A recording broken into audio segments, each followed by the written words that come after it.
Hello, everyone. Welcome to Developing Palates. I'm Aaron Loomis coming to you from the Drew Estate Studio. With me today is Jiunn Liu from the Box Press Studio and from the Pastania Studio, John McTavish. How you guys doing? Pretty good. Good man. I got my Tokyo Drift. I'm in my happy place. Nice.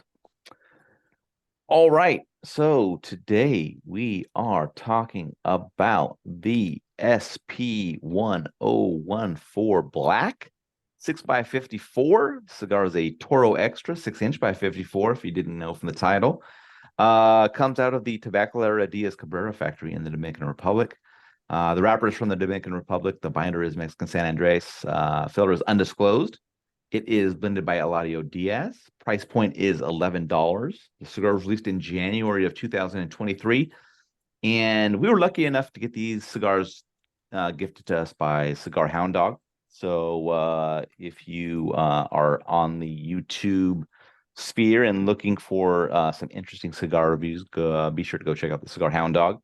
He'll be sure to entertain you and give you some good insights on cigars he's smoking. All right. So with all that out of the way, Jiunn, what was your overall experience like with this cigar?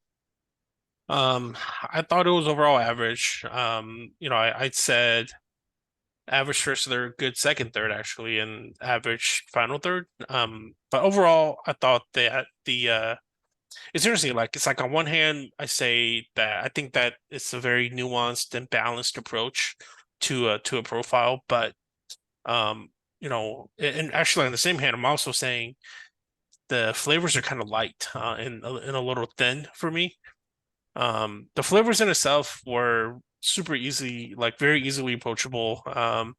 It's nutty, it's creamy, it was nice and bready. It was really spicy, but unfortunately, you know, there wasn't enough of a like heft and that flavors that carried throughout the whole profile. So, which is why I ultimately thought it was average.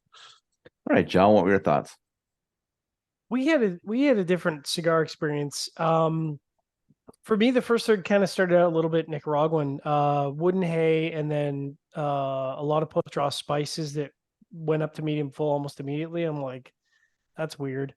They did calm down after kind of a while, and so some chocolate was able to come through, and some bread in the retrohale. So I was like, okay, there's some sophistication. This is nice.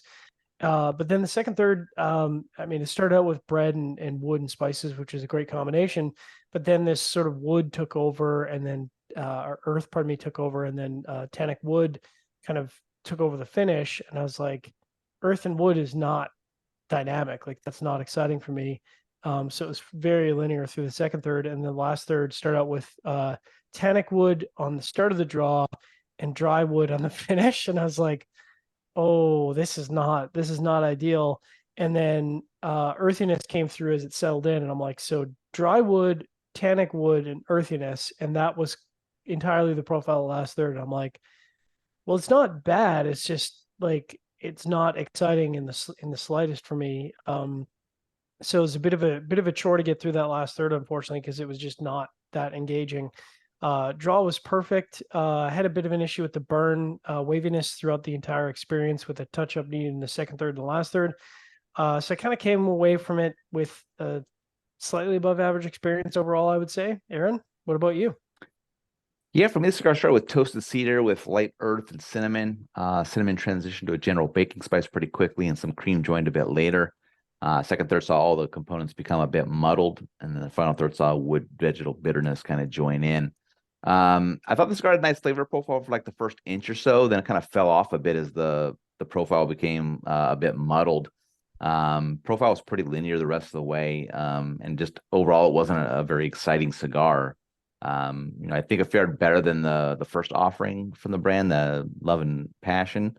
But this still isn't a cigar I really see myself coming back to at all. So let's get into the scores. We're going to start at the top with Jiunn at 6.1.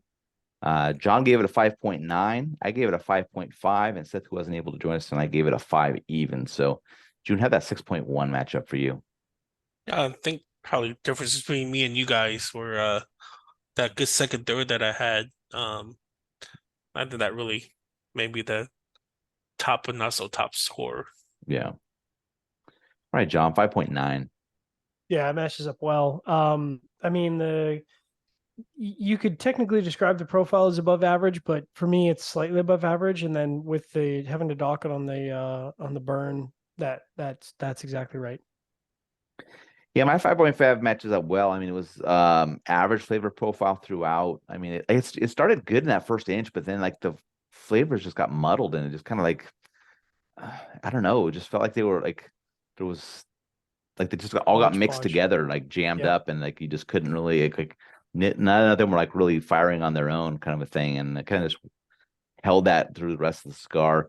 Construction was pretty good. I mean, it had a slightly wavy burn and a slightly tight draw, but nothing that really knocked anything out of it. But just flavor profile just wasn't really exciting. I mean, nice looking cigar, all that stuff, but it just didn't do anything on the flavor profile side of things. All right, final thoughts from you guys on this one? Is it a nice looking cigar? It's a straight up rip off of a Cohiba band. No, I understand. I'm not. All right. After I just torched another cigar that had nice bands and a poor look to the rest of it. I'm just This saying. is a flip flop. I could do without I could do without the Yeah, Fogibo the wrapper band, looks good. I feel like come up with your own branding. Like don't do the Cohiba ripoff thing. It just like I'm not trying to defend Cohiba because I don't care, but it's weak. Like just come up with your own I band don't even think it style. looks that nice. I think when I look at the band, I actually think Cuban rounds, like Yeah, the yeah. cheap. Well, I mean, that's what you're gonna of see. course. Yeah, yeah. But I mean, Yeah, you know, especially with inexpensive cigars. people, even if you don't know what brand it is, like you recognize it That checker because that pattern thing. yeah, you Yeah, just because totally. you see that as because like if you like randomly are like looking at profiles on Twitter or Instagram related to somebody that does cigars or something like that, like you'll see like where you have like a box of cigars and like the Cohiba bands are like the cigars are flipped over so you can't see the brand name, but you can see the back of the band, so you just see the Yeah. checkerboard. Like so that's like it's just Nowadays, it's like synonymous with what's cigars. Instagram popular, right? Like what takes good photos. Yeah. Yeah. I. By the way, I have a total. That shit annoys me so much because like there's like brands out there where they'll try to package it and make it look, with like more vibrant colors, let's say. Yeah. But at the end of the day, you're still wrapping a naked cigar with some bullshit like tissue paper or some variant of it, and then you still put it in a fucking bag, right? Yeah. Like you're not taking a time out, nor do you have probably the funding to make a nice box and nice artwork, right? Right. Stupid. It's just all repackaged. It's just all same bullshit.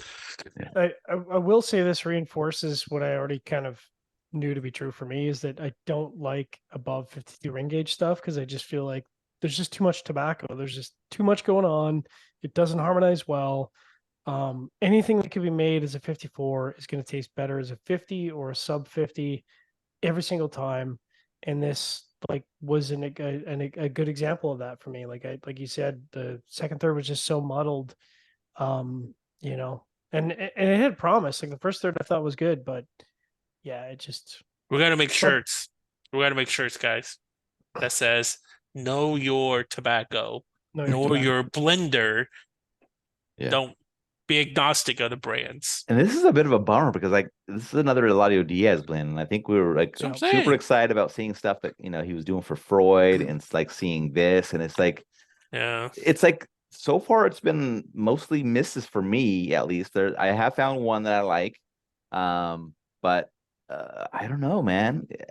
Like he's coming out with like his own birthday line that's actually going to come like under his own brand name, I think later this year. So I'm interested That to see better like be good. if he's doing stuff for himself, like what is that like versus what he's doing for other people? Like I'm just curious, or is it just like what tobacco he has access to now? Like I don't like because he had catalogs right at Davidoff. He could do whatever he wanted with whatever there was that existed, right? And now maybe I don't know where he's sourcing tobacco from, stuff like that. But I'm just curious to see how this all kind of plays out.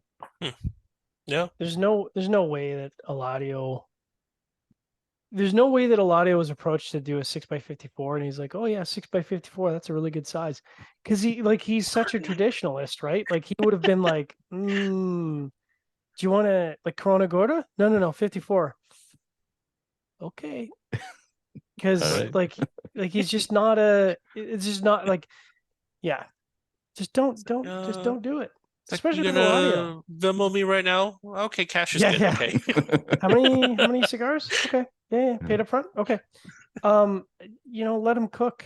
I feel like if you just let him do his thing, he could have come out. But I do want to say thank you very much to the Hound Dog for sending these. Oh, for If sure. you don't follow his channel, and I can't imagine why you wouldn't, please do. Super nice guy, great entertaining channels, has good shorts. I like his shorts, they're very funny. I like them. Yeah. All right, wherever you're catching this video, be sure to like and subscribe, but check out the full written review on the website, developingpalates.com. You can follow us on all the social media channels and catch all of our review recaps on podcasts, iTunes, Google Play, and Podbean. Thank you for tuning in. We will catch you on the next one. 1014.